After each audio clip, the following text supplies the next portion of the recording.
Now turn to Section 1. Section 1. You will hear a conversation between a clerk at the help desk of a transport and travel agency and a woman who is asking for travel information. First, you have some time to look at questions 1 to 5.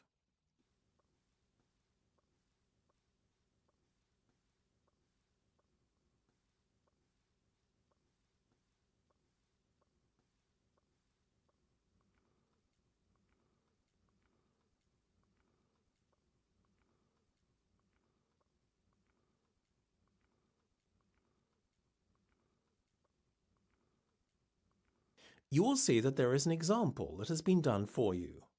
On this occasion only, the conversation relating to this will be played first. Good morning. Good morning, madam. How can I help you? Well, I'd like to get to Camden Town from Highgate Village tomorrow before 10 a.m. Did you say Highgate Park or Highgate Village? I said Highgate Village from Camden Town. You sure? Yes, I should know where I'm going. Right. So Highgate Village from Camden Town. No, sorry. I should have said Camden Town from Highgate Village. Well, that's what I thought you said. And how are you planning to get there, by bus or train?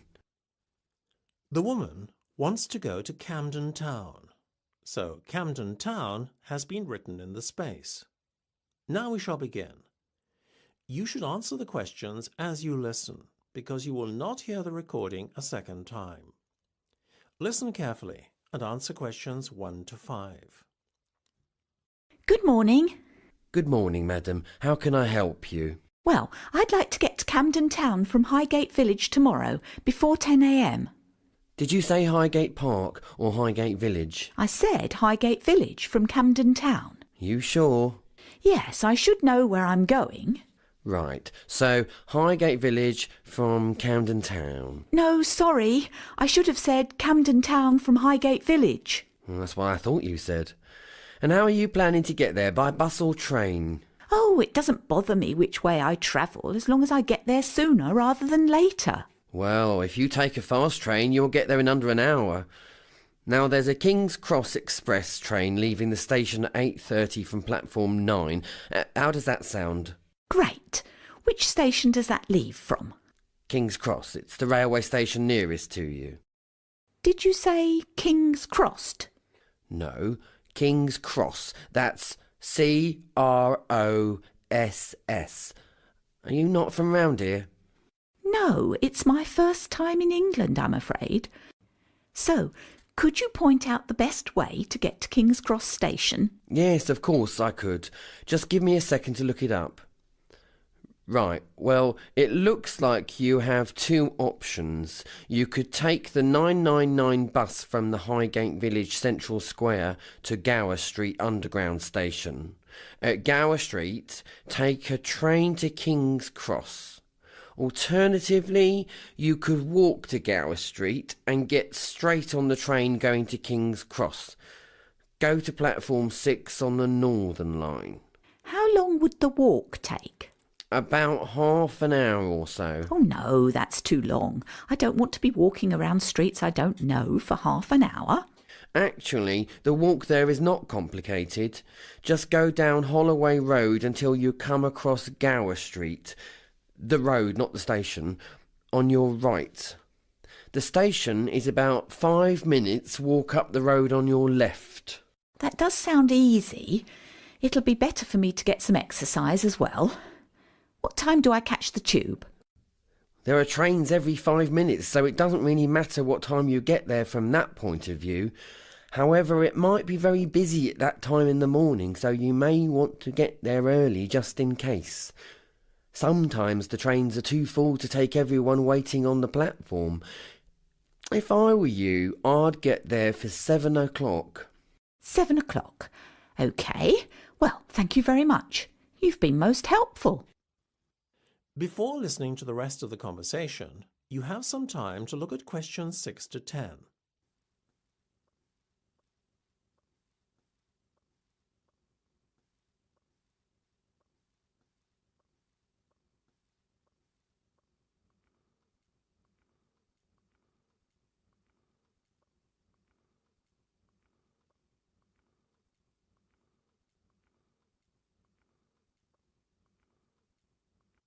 Now listen and answer questions 6 to 10.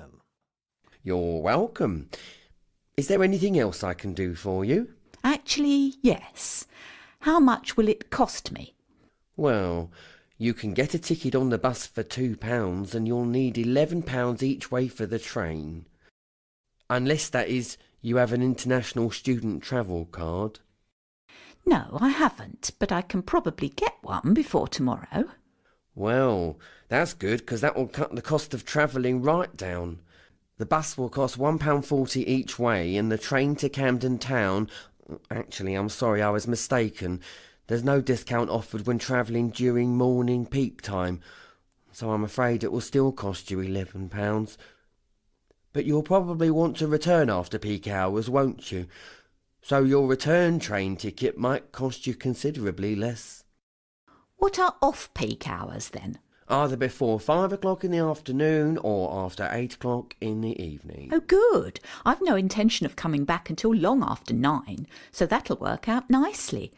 So, what discount will I get? Well, your return train journey would only cost you £6.05 with your card. But do make sure you don't forget to buy an international student travel card before 7 a.m. tomorrow. Oh, I won't forget. In fact, I'll get one today as soon as possible. Good for you. Is there anything else I can help you with? Actually, there is. Do you know if I can use my international student card on boats? Well, if you're thinking of the regular Thames boats that go back and forth between the East and West Bank, then the answer is yes. But you can't use it on the tourist ferries linking the North and South Banks, I'm afraid. A one-way trip east or west of the Thames costs £6, but with your card you'd make a 20% saving and pay only £4.80. So, £4.80 for the regular ferry. Do the ferries linking the North and South Banks offer sightseeing tours? Yes, but like I said, there's no discount offered on those, and you can only book using cash or credit card. But I can't book them for you. We don't work with them. Oh, I see. You wouldn't happen to know the cost of a tour by any chance, would you? Well, in actual fact, I do, because I took my girlfriend on the trip 3 weeks ago. We bought the half-day tour, and that was £45 each. But I'm told that you can do the whole day for £75. Well, thank you again. You really have been most helpful. Don't mention it. Have a nice day now. That's the end of section 1. You have half a minute to check your answers.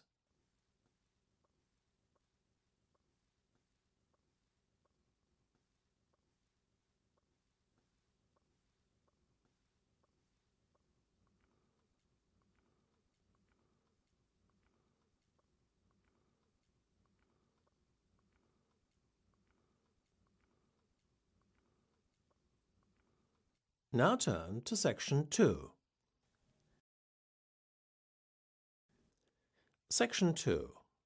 You will hear a university counsellor talking to a group of students. First, you will have some time to look at questions 11 to 16.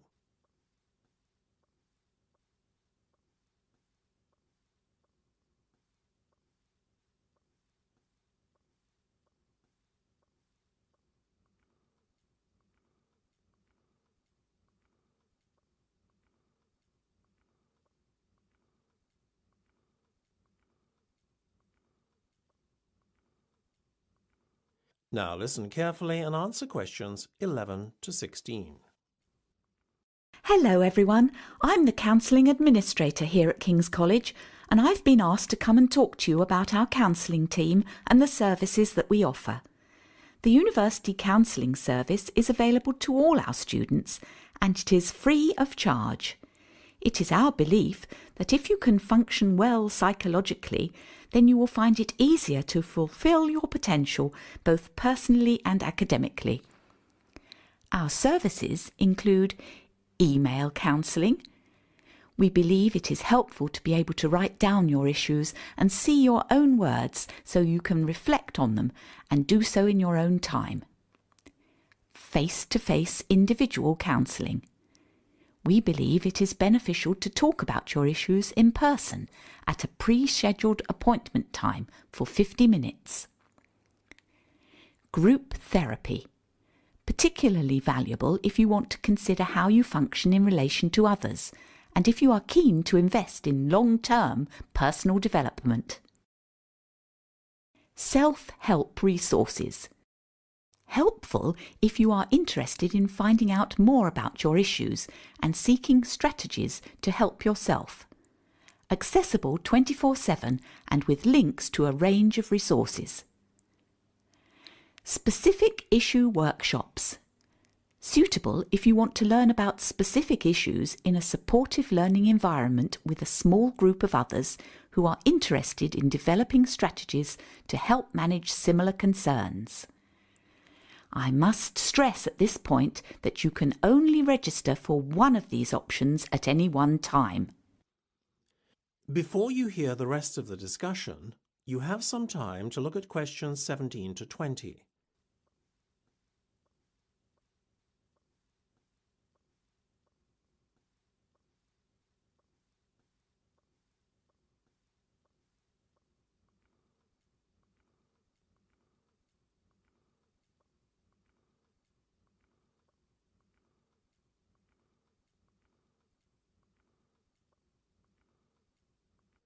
Now listen and answer questions 17 to 20. We have 3 professional counsellors here at King's College: Deirdre Blythe, Bobby Foyle and Samantha Stewart. Deirdre Blythe specialises in seeing new students and offers an introductory session during which she explains the counselling process and what you can expect to achieve through counselling. This can be particularly helpful for those who are concerned about the counselling process. During that first session, she also establishes what it is that's led you to seek counselling. Deirdre is also the only counsellor available outside office hours. She's usually available early Monday morning before classes begin and late Tuesday evening after class. Bobby is available all day long during term time. If you feel the need to drop in and talk to someone, then see Bobby about it. Bobby will either see you himself or place you with the next available counsellor. If you want to be sure to see the same counsellor on each visit, then we strongly recommend that you make an appointment ahead of time. Anyone who is trying to deal with examination stress or any type of anxiety should see Samantha Stewart. Sam has an extensive background in stress management and relaxation techniques, and her repertoire includes a full range of techniques to help you cope, such as body awareness, time management, and positive reinforcement. Well, that's it. Thanks for your time. If you have any questions or want more information about our services, do come and see us at the Counselling Service. That's the end of section 2. You have half a minute to check your answers.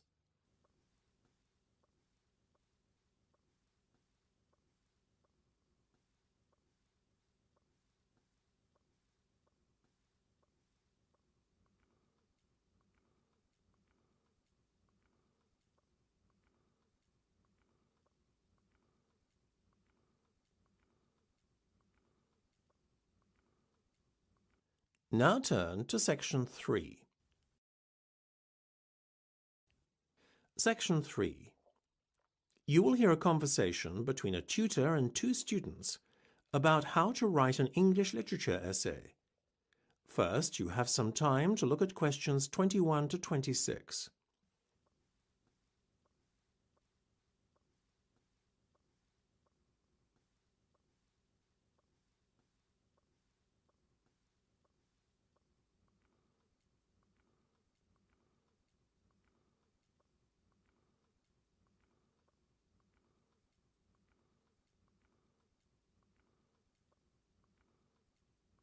Now listen carefully and answer questions 21 to 26. Hello, Alfred and Alice. Glad you could make it. So the 2 of you think you need help with essay writing, correct? Yes, we do. I mean, all the lecturers expect us to write essays, but no one has bothered to explain what's required in an English literature essay. Right, well, let's get started, shall we? Now, how basic do you want this tutorial to be? As basic as possible. Different people, different fellow students, of course, seem to disagree on what makes a good essay, so I'm very confused. Well, your number one priority is readability. But what is it that makes an essay readable? Well, it's got to be interesting and enjoyable to read and easy to understand. Write an essay that you yourself would want to read. If you wouldn't want to read your own essay, you can rest assured that no one else will. No one wants to read an essay that is a mere reiteration of facts, lecture notes, or other people's opinions. The second important point to bear in mind when writing your English literature essay is planning. Don't start writing without a goal or an idea of the key points to cover. Make a list of all the key points and ideas before you start writing. Plan your paragraphs. Look at the whole picture before you begin. Give yourself a deadline for the first 300 words. One moment. Could I write this down, please? Yes, of course. So I'll start again. 1. When should you aim to have the first 300 words written by? 2. Make a list of all the key points and ideas before you start writing. 3. Plan your paragraphs. 4. Consider the whole picture before you begin. 5. Decide what your argument is going to be. 6. Who is your reader? Well, that's a tough one. I never know who my reader is supposed to be. I usually write for myself. A lot of students make that mistake, and because they know what they mean to say, they do not bother to explain it clearly. No, your reader is the person who is actually going to read it. That is, your lecturer and fellow students. In your case, it's me and Alice. Before you hear the rest of the discussion, you have some time to look at questions 27 to 30.